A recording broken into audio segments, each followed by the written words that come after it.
Kita mulai perbincangan kita pada pagi hari ini. Kami punya satu informasi untuk Anda. Bursa Efek Indonesia menargetkan soft launching produk derivatif indeks future LQ45 bisa dilakukan pada awal Februari 2016 ini. Produk ini bertujuan meningkatkan likuiditas perdagangan di bursa saham di pasar reguler.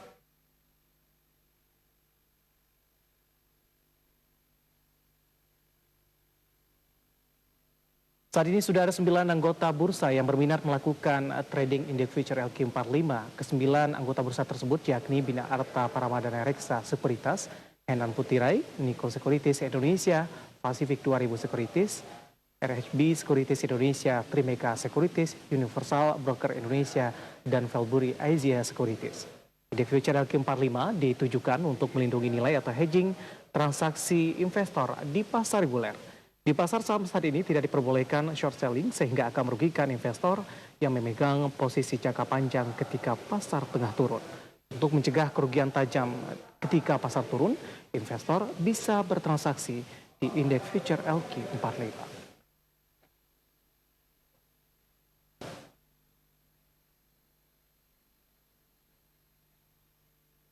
Dan pemerintah untuk membahas terkait juga dengan rencana Bursa Efek Indonesia untuk menerbitkan produk derivatif, kita akan berbincang dengan Direktur Perdagangan dan Pengaturan anggota Bursa Efek Indonesia, ada Bapak Alpino Kianjaya. Selamat pagi Pak Alpino. Selamat pagi. Apa kabar pada pagi hari ini Bapak? Baik sekali. Iya Pak Alpino, hari ini kita berbincang terkait juga dengan rencana Bursa Efek Indonesia yang akan menerbitkan produk derivatif begitu. Sebenarnya apa saja produk derivatif yang akan dikeluarkan oleh Bursa Efek Indonesia paling tidak dalam waktu dekat ini Pak Alpino? Untuk awal tahun 2016 ini Bursa Efek Indonesia akan meluncurkan satu produk derivatifnya yaitu indeks LQ45 Future. Ya, dan untuk berikutnya tentunya kita akan juga luncurkan produk berikutnya berupa indeks IGBF untuk bonds, government bonds future. Ada beberapa produk Pak rencananya di 2016 ini? Nah, kita harapkan kita akan lihat dulu minat daripada para investor. Ya, tentunya yang paling utama yang kita harus lakukan adalah edukasi kepada para investor, ya, terutama sophisticated investor. Ya, karena ini adalah satu produk yang sangat menarik. Kita akan coba berkenalan dengan beberapa produk derivatif yang akan terbitkan oleh Bursa Efek Indonesia. Kita akan coba fokus kepada indeks LQ45 Future ini Pak Alpino, yang akan di launching pada bulan Februari di 2016 ini. Terkait juga dengan untuk produk derivatifnya LQ45 Future, apakah ini merupakan produk baru Pak Alpino atau pengembangan dari produk yang sudah ada sebelumnya? Sebenarnya produk derivatif ini khususnya untuk indeks LQ45 Future sudah pernah diperdagangkan sekitar tahun 2001. Saat itu dikembangkan oleh Bursa Efek Surabaya. Cuma dengan berjalannya transaksi tersebut belum mendapat tanggapan yang begitu positif daripada para investor. Untuk itulah Bursa Efek Indonesia saat ini kita sudah melakukan pengkajian dan juga kita melakukan kajian dan studi sesuai dengan common practice yang ada di internasional. Kita harapkan dengan peluncuran relaunching untuk produk ini, kita harapkan dapat memberikan nilai tambah kepada para investor. Iya, Pak Alpino, apa yang menyebabkan ketika di produk ini beberapa waktu yang lalu sudah dikeluarkan di Bursa Efek Surabaya, ternyata tidak mendapatkan respon yang positif begitu? Kalau menurut pandangan saya, yang paling utama itu adalah satu edukasi. Jadi untuk itulah kami dari tim daripada Bursa Efek Indonesia bersama tim bersama KP juga ini selalu melakukan edukasi sosialisasi kepada para anggota bursa dan juga para pelakunya investor langsung, terutama juga pada dalam pensiun kita pun sudah melakukan sosialisasi dan kita akan terus lakukan campaign ini, edukasi, karena ini merupakan satu sarana pilihan investasi selain daripada stock market yang ada saat ini, spot marketnya misalnya saham, tapi ini underlyingnya adalah indeks. Dan untuk memulai perkenalan ini terkait juga dengan produk derivatif dari Bursa Efek Indonesia. Sebenarnya Pak Alpino, apa itu indeks LQ45 Future tersebut? Jadi kalau boleh saya kasih gambaran begini, sebenarnya itu kita mesti lihat ini turunan daripada underlyingnya saham. Yang indeks LQ45 underlyingnya adalah indeks daripada LQ45. Seperti kita ketahui bahwa saham-saham yang yang terlist daftar dalam pada LQ45 itu sangat liquid, dan itu saham merupakan saham pilihan bagi fund manager, bagi aset management, dan juga bagi dana pensiun, high net worth investor. Okay. Nah, tapi seperti yang kita ketahui saat ini di bursa efek ataupun di pasar modal kita untuk spot market tidak boleh melakukan short selling. Jadi kita cuma bisa satu arah, jadi akan kurang menarik karena kita tahu banyak sekali pelaku yang menghendaki adanya bisa short selling. Nah, dengan produk derivatif ini maka investor bisa lakukan short selling. Jadi IDX LQ45 future ini bisa diadakan dua arah bagi para investor. Kalau dia prediksi harga akan turun, maka dia lakukan short position di LQ45.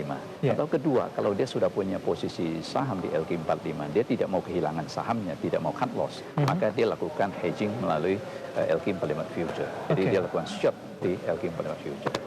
Artinya ini underlying-nya merupakan saham-saham yang masuk ke dalam LQ45 begitu? Indeksnya. Indeksnya begitu. Sebagai contoh, kemarin kita tahu sehari sebelumnya market global turun. Jadi boleh bilang prediksi kita untuk pembukaan market pasti turun. Right? Nah, sedangkan kalau market turun, kalau ikut jual di market, maka akan cut loss. Nggak ada pilihan lain, cut loss. Right? Kedua, kalau kita tidak punya posisi, kita cuma bisa nonton. Padahal kita tahu bahwa harga saham indeks pasti turun.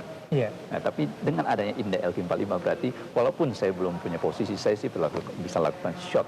Nah, jadi mendapatkan manfaat atau gain daripada penurunan indeks. Nah, jadi di sini sangat bermanfaat bagi para investor, baik yang sudah punya posisi maupun yang belum punya posisi, karena dia bisa lakukan dua arah, bisa long dan bisa short. Artinya ini berpatokan kepada saham-saham yang masuk ke dalam LQ45 begitu. Nah, ada satu pertanyaan ini Pak Alvino terkait juga dengan LQ45 itu kan diupdate per 6 bulan sekali kalau tidak salah begitu ya. Bagaimana ini posisinya jika dalam beberapa kondisi tertentu 6 bulan ternyata ada beberapa saham yang sudah tidak masuk lagi ke dalam atau mungkin permasalahan bagi saham-saham yang ingin masuk nih ke dalam LQ45? Saya rasa itu seperti kita ketahui itu fund manager ataupun reksadana biasanya akan melakukan rebalancing. Kita sudah ketahui soal itu, ya kan, banyak hal baik MSCI maupun LQ45. Once saham tersebut keluar dari LQ45, dia harus balancing, dia harus keluar daripada saham itu harus dijual, diganti ke posisi saham yang lain, tetap di LQ45. Ya kan, sebenarnya hal ini tidak mempengaruhi indeks future LQ45 itu, tidak. Kenapa? Dia seperti saya katakan bahwa dia bisa lakukan hedging. Apapun yang terjadi, misalnya saham di LQ45 dia harus lakukan cut position apa di satu pihak, kan dia beli lagi untuk sebagai balancing daripada dia punya basket. Tapi di sini yang kita perkenalkan adalah indeks future-nya. Indeks future di sini ada 3 kontrak, namanya kontrak berjangka ya, 1 bulan, 2 bulan, 3 bulan. Artinya kalau kita tidak ngapa-ngapain, kita ambil posisi long untuk indeks tersebut, otomatis setelah jatuh tempo maka kita akan dapatkan gain maupun loss perhitungan oleh KP. Jadi berapa mark to market saat itu kita akan mendapatkan keuntungan ataupun selisih daripada itu. Pak Alvino, nanti kita akan lanjutkan kembali, semakin menarik saja. Nanti kita akan bahas di segmen selanjutnya terkait juga dengan kelebihan dan kekurangannya. Kemudian juga edukasi resiko juga kepada para investor dan trader untuk supaya lebih menarik lagi. Nanti kita akan bahas jeda Pak Alvino. Dan pemirsa telah bersama kami akan segera kembali usai komersial berikut ini.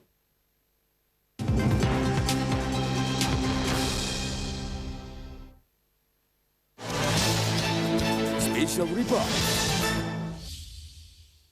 Talk about national economy. Asumsi inflasi 4,7%, penurunan target pertumbuhan menjadi 5,3% dan di kisaran kurs dolar Rp13.900, menandai ekonomi Indonesia tak sepenuhnya pulih. Presenting expert businessman. Seperti apa yang selalu Presiden katakan harus meroket kan, yaitu satu, PPh-nya aja 3 bulan terakhir coba diuji untuk dibebaskan.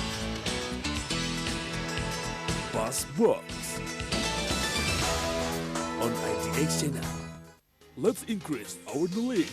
Pemerintah dan DPR memiliki kesepakatan untuk mengkaji minuman bersoda dan berpemanis sebagai objek cukai karena kedua minuman tersebut dianggap memberikan dampak buruk bagi kesehatan masyarakat. On this quality talk show, discussing real sector and macro